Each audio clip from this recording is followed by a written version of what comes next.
Welcome to day 16, my people. Today we're going to be talking about sales psychology.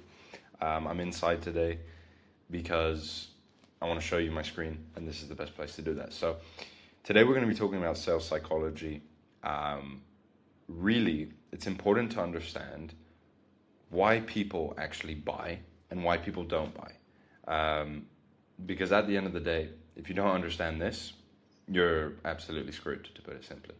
Most people think sales is about being slick, being persuasive.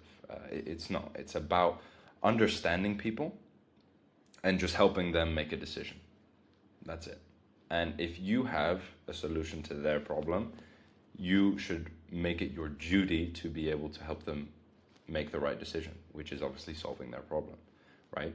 So there's this book actually, right, that talks about how I think it was done by Daniel Pinkman.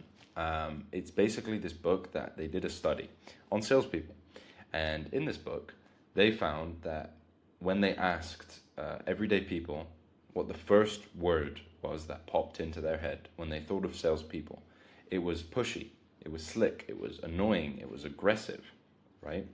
So when people think of a salesperson, that's what they're thinking of, right? They're thinking of someone that's pushy and all of this stuff. So that's the reputation that you're having to fight. You're fighting an uphill battle from minute one of jumping on these sales calls, whether it's appointment setting or closing. That is the like position you are starting from. So for us to basically fix this is we have to create a pattern interrupt. What I mean by that is we have to basically show them that we are like no salesperson they have ever interacted with, ever.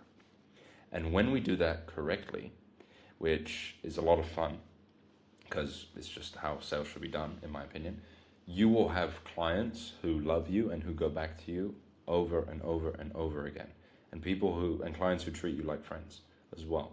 The first time I did this properly was I noticed like the change it had. I was invited to see a prospect, someone I just closed, right? He was like, "Oh, I'm in London next week. Let's grab a drink." And I was like, "Let's do it." And that was amazing for me because that was my first experience of like what it's actually like to close someone and do it so well that they say thank you at the end, right? Imagine that. Imagine you are on a sales call with someone and you've made a lot of money, right? So for me, it was a 20K deal I closed. I made 2K from a Zoom call. I was gassed. I was super excited. And they say thank you. That's amazing. And not just that, but they want to see me again, right? That's a very nice feeling, and it's something that I've held on to for a long time. And it's a feeling that I constantly chase by trying to improve my sales skills, by trying to, always build more trust. And the first thing that we need to do to basically fight this uphill battle, like I said, it's three things, right? The first one is detach yourself from your own agenda, okay? If you need the sale, if you're like, I need the money, I need to make this work, your energy is going to get all weird. And the thing is, the prospect, the person you're speaking to, will feel that.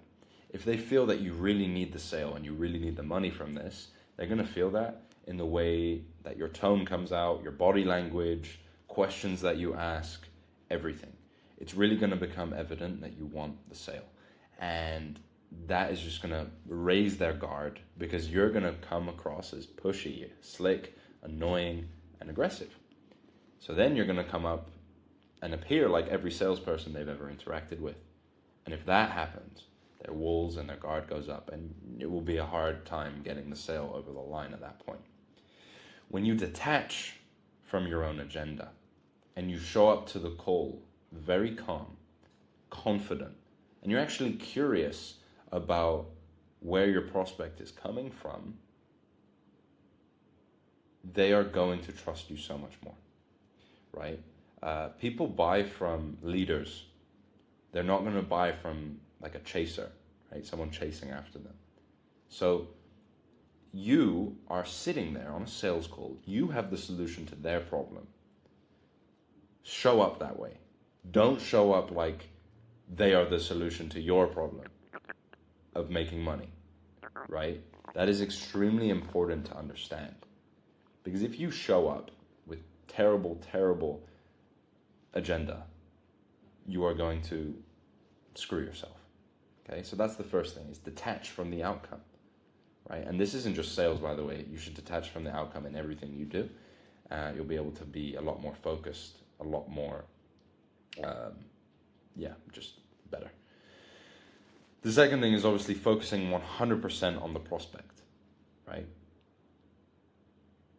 People like talking about themselves, right? This sales call is all about them. The focus is on them. It's not on you. Don't talk about yourself. Ask what's going on in their life. What have they tried before to solve their problem? What would success actually look like to them? And more importantly, how would it feel? Right? You need the feeling, the emotion behind it. The emotion in selling is key because people make decisions based off of emotion, right?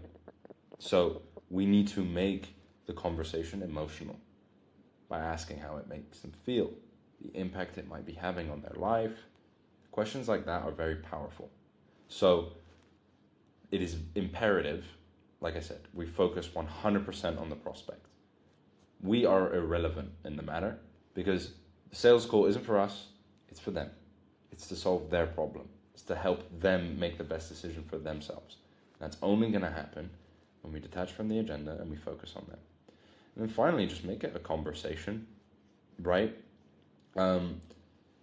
Great sales is 80% listening, right? There was the sales manager I had, so someone who managed my sales team I was closing for. He would review my calls, and he would always mention, he was like, Nico, your talk time is too high, right? And I'm like, what?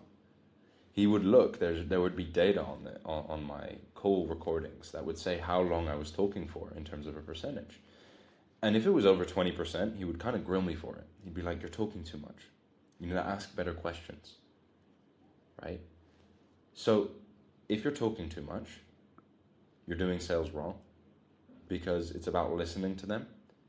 The best way to kind of help you remember this is sales, their words, right? The prospect's words, the person you're selling to, their words mean so much more to them than yours do. You can tell them a story, you can tell them an analogy, you can tell them anything you want, but your words mean nothing to them. Their words mean a lot more. So get them talking, their words, get them out, and then listen, and then use their words not against them, but as a reminder to them, right? If they tell you how a certain thing felt, use that later in the call. You're like, oh, you felt like this? Okay, so what we're going to do is we're going to help you stop feeling like this by implementing XYZ. For example, right? It's important that you do that. Ask better questions. Don't talk at people, talk with them, right? It's a conversation. And like I said, if this is done correctly, they're going to convince themselves and talk themselves into it, right? And a simple framework to kind of understand this in terms of what a call actually looks like is 70% of the call, you're building trust, you're building rapport, engagement, you're getting the pain points that the prospect needs to hear them say. Then 15% of the call, tops, is you pitching and presenting, and the other 15% is objection handling, right? Objection handling is a natural thing that will come up in sales. It is just fear, right? Most of the time. It can also be logistics, but it is usually those two things. And we're going to talk about that obviously in the coming days, how to handle objections and make sure that you guys get every single sale that you can. But yeah, this is pretty much what a sales call looks like as a breakdown. And yeah, remember, you're not convincing, you're guiding, you're leading, okay? You don't have to be pushy, you just have to care. That's it. And when you do this well, not only are you going to make a lot of money, but you actually feel amazing about what you do because you help a lot of people, okay? So, in the next video, you know what? I'm not going to spoil it. I'll see you guys in the next one.